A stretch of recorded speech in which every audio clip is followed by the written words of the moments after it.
जय होस् हौवा।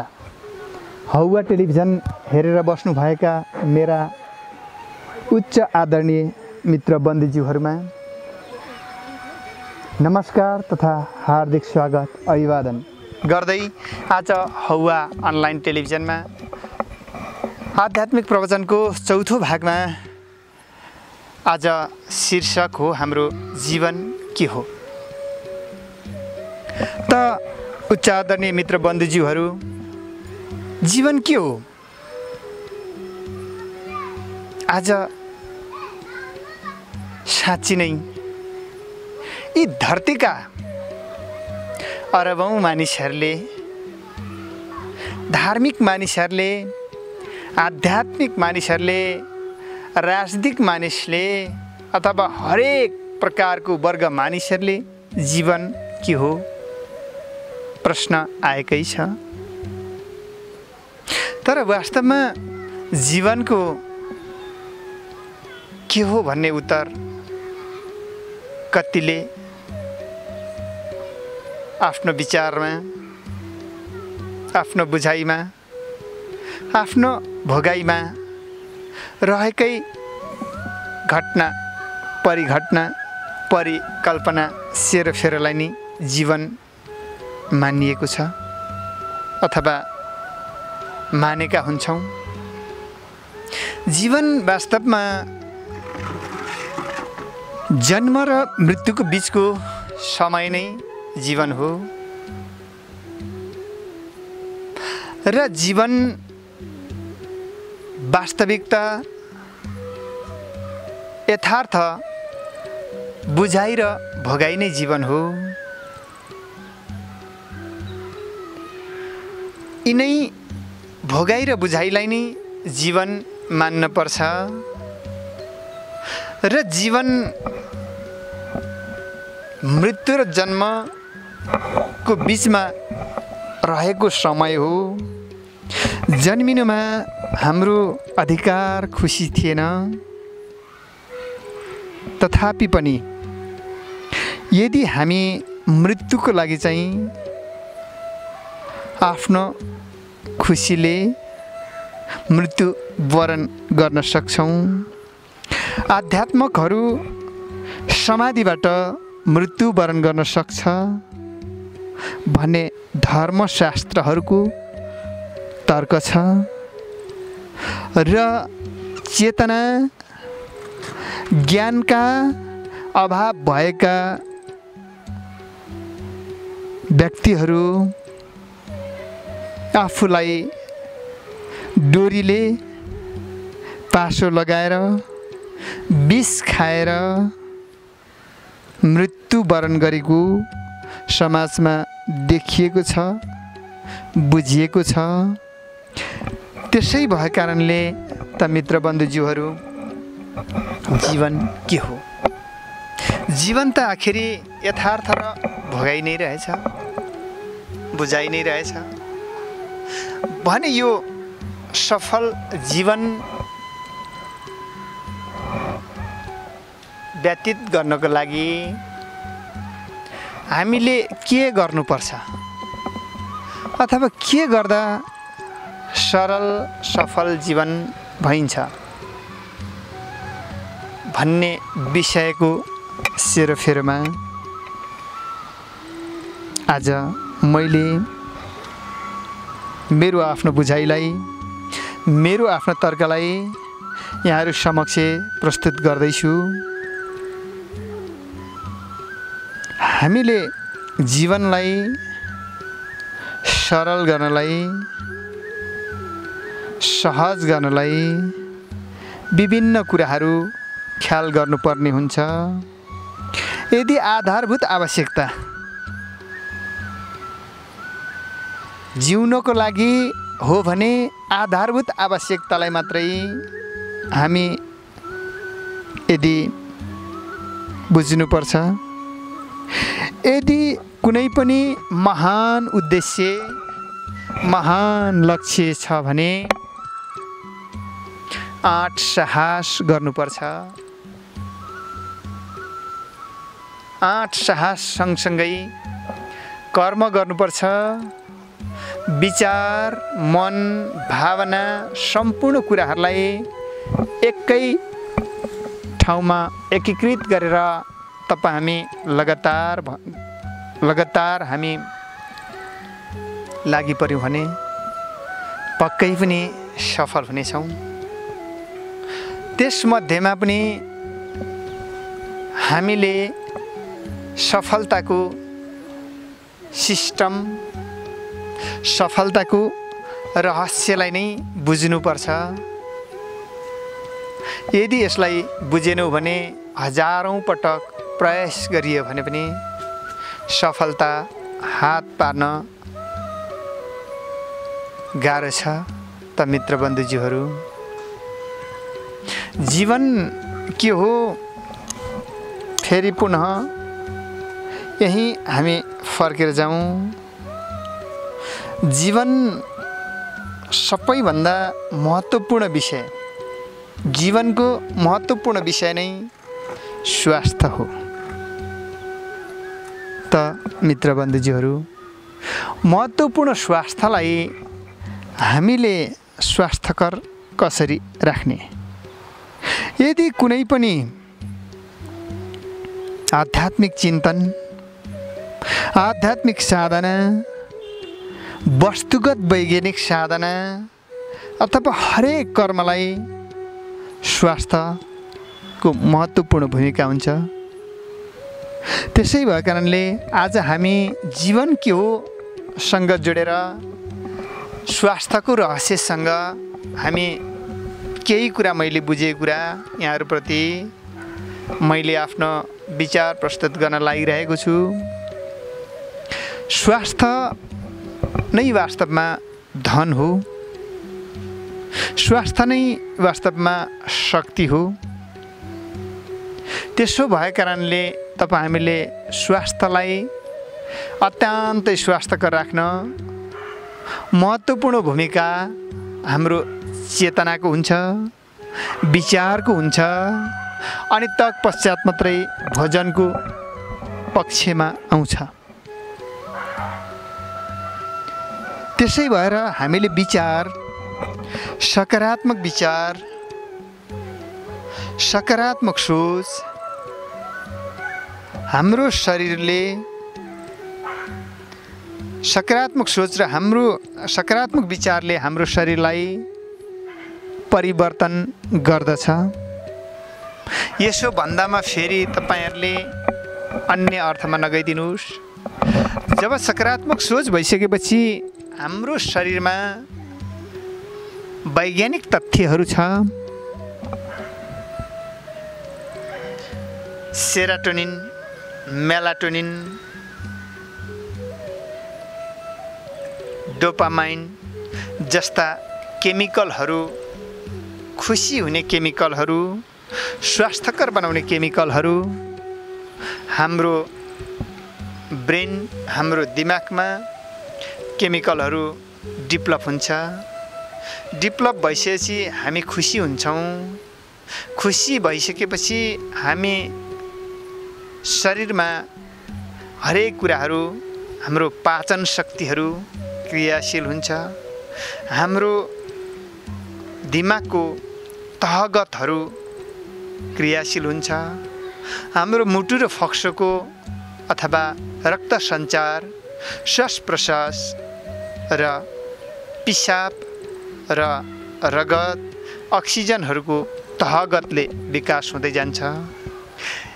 त्यस मात्रै होइन, यसमा फेरि एउटा सिक्काको दुई पाटो भने झैँ हामीले विचार जति सकारात्मक राख्दछौँ, भोजन पनि यस्तै नै विरोधी भोजन गर्नु हुँदैन।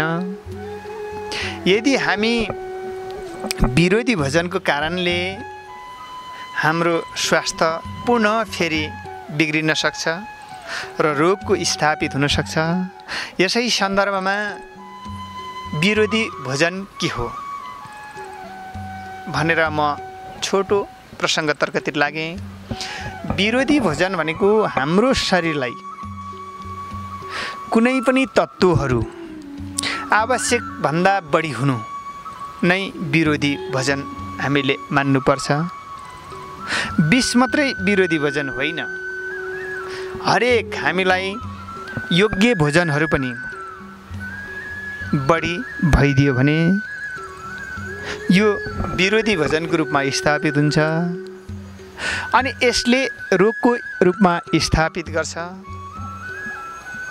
र यी रोगमध्ये पनि अब तपाईँ हामीलाई थोरै रोगको विषयमा पनि जान्छु।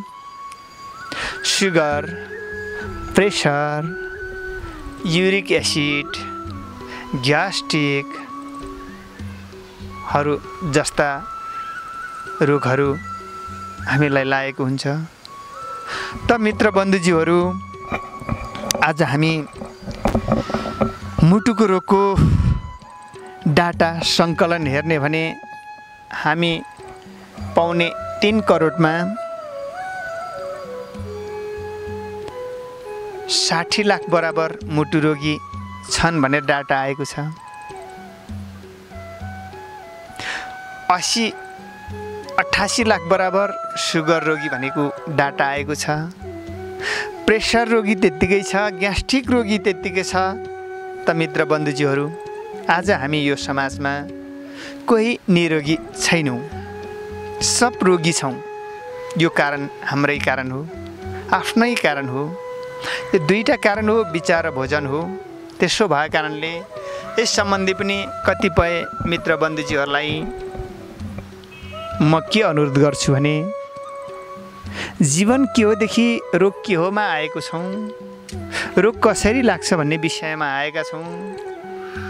आज हामीले हरेक मेडिसिन साइन्सले अध्ययन गरेको विषयलाई हामीले के बुझेका छौँ भने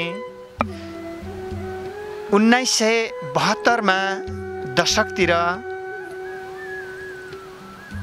औषधिको विषयमा रिसर्च भएको छ। एन्टिबायोटिक औषधि, सुगरको औषधि, प्रेसरको औषधि, डायग्नोसिस र अपरेसन जस्ता कुराहरू 1972बाट हामीले सुनेको मेडिसिन साइन्सले प्रयोग गर्दै आए। त मित्र बन्धुजीहरू, 2014मा मेडिसिन साइन्सकै हार्वर्ड युनिभर्सिटीले यो सक्सेस विधा होइन भनेर यसरी प्रमाणित गरेको छ। यी कुरालाई एकछिन थाती राखेर रोग के हो भन्ने विषय मात्रै जाउँ। त मित्र बन्धुजीहरू, हामी रोग भनेपछि हामी झस्किन्छौँ, हामी तर्सेका छौँ, दुखित बनेका छौँ, पीडित बनेका छौँ। दुखित नबन्नुहोस्, पीडित नबन्नुहोस्। रोग केही होइन, केही हो, केही होइन यस अर्थमा हो। सुगर रोग होइन, सुगर शरीरको रोग होइन। जब मानिसलाई सुगर, विज्ञानकै तथ्यलाई मैले आज जस्ताको तस्तै म भन्दैछु यहाँहरूप्रति, अन्य अर्थ नलिदिनुहोस्। सुगर रोग होइन, सुगर मानिसको शरीरमा अनिवार्यता हुनुपर्छ। तिनै अनिवार्यता सुगर अलिकति बढी भइदिँदाखेरि हामी सुगरको रोग लाग्यो भन्छौँ। रोग होइन सुगर, सुगर त अटोमेटिक हाम्रै शरीरमा छ। प्रेसर रोग होइन मित्र बन्धुज्यूहरू, हाम्रै शरीरमा छ, हुनुपर्छ। ग्यास्ट्रिक रोग होइन मित्र बन्धुज्यूहरू, थाइराइड रोग होइन मित्र बन्धुज्यूहरू, युरिक एसिड रोग होइन। अलिकति भोजनको कारणले अनियन्त्रित भएर बढी भएको मात्रै हो। त्यसै भएको कारणले हामी आज शारीरिक रूपभन्दा मानसिक रूपमा कमजोर भएका छौँ। ब्लड टेस्ट गरिन्छ, सुगर टेस्ट गरिन्छ, प्रेसर टेस्ट गरिन्छ, युरिक एसिड टेस्ट गरिन्छ। टेस्ट सँगसँगै रोग लागेछ, अब म बर्बाद भएँ, त मित्र बन्धुज्यूहरू रोग लागेको हुँदैन। जब जुन दिन ल्याब टेस्ट गरेर प्रमाणित हुन्छ त्यो दिन मात्रै पुनः रोग लागेको प्रमाणित भएपछि मात्रै हामीलाई रोग लाग्न सुरु हुन्छ। त्यसो भएको कारणले हाम्रो शरीरको इम्युन सिस्टमहरूलाई, हाम्रो विचारहरूलाई सकारात्मक दृष्टिकोणले हामी विचार गर्न आवश्यक छ। रोगले मानिसलाई केही गर्दैन। रोग होइन। भोजनबाट, यानि कि यसको अर्थमा भोजनबाट हामीले नियन्त्रण गर्न सकिन्छ रोगलाई, विचारबाट रोग नियन्त्रण गर्न सकिन्छ। एउटा दुईटा तहगत हुन्छ यसको। त्यसो भएको कारणले यसको अर्थमा रोग केही होइन। म यसै सन्दर्भमा तपाईहरुलाई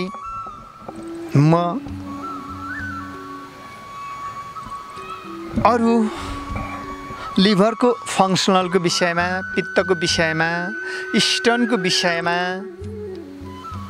र क्यान्सरको विषयमा, क्यान्सर पनि घाउ क्यान्सर, पाटबडी क्यान्सर, यसको विषयमा म पुनः तपाईहरुसँग आध्यात्मिक प्रवचनको क्रमागतमा तपाईहरुसँग म पुनः पछि पनि उपस्थित हुनेछु। मित्र बन्धुज्यूहरू, जीवन के हो भन्ने विषय अर्थमा आज रोगसम्म आइपुगेका छौँ र यी रोगलाई हामीले भोजन सुधार्दा के सुध्रिनुपर्छ, भोजन के चाहिँ विरोधी हो भन्ने विषयतिर म थोरै अगाडि गएँ। यदि युरिक एसिड छ भने कोल्ड स्टोर, दही, अम्लीय कागती बाहेकहरू, बट्टाको अचार, तिलको अचार, खल्पी, माछा, अन्डा, खसीको मासु, भेडाको मासु, यावत कुराहरू यहाँहरूले खान प्रतिबन्ध छ। यदि ग्यास्ट्रिक हो भने यहाँलाई थाहा भएकै कुरा हो, चिल्लो, पिरो, अमिलो हामीले यसलाई कम गर्दै हामी पानीको मात्रा बढी पिउँदै यसलाई कम गर्न सकिन्छ। प्रेसरको रोग छ भनेदेखि हामीले मद्यपानमा जाँड, बियर,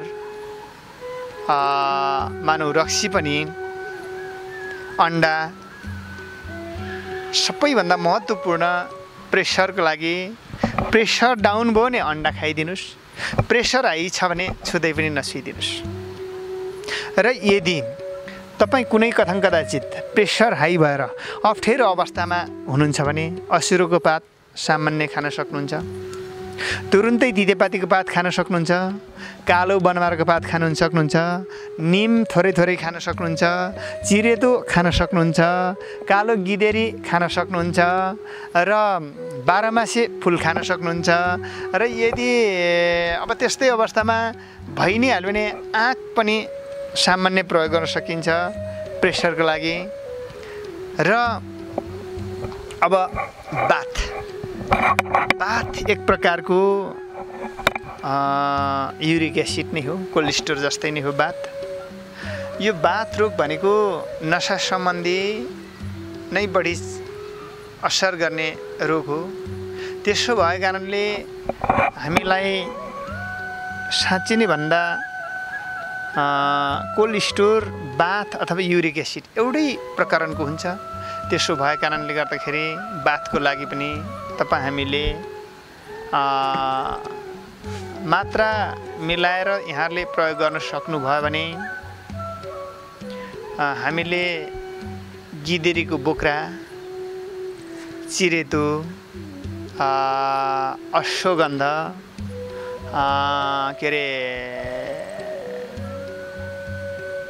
बिखुमा जस्ता चिजहरू यहाँहरूले मात्रा मिलाएर सामान्य प्रयोग गर्नु भने यो कम हुनेछ।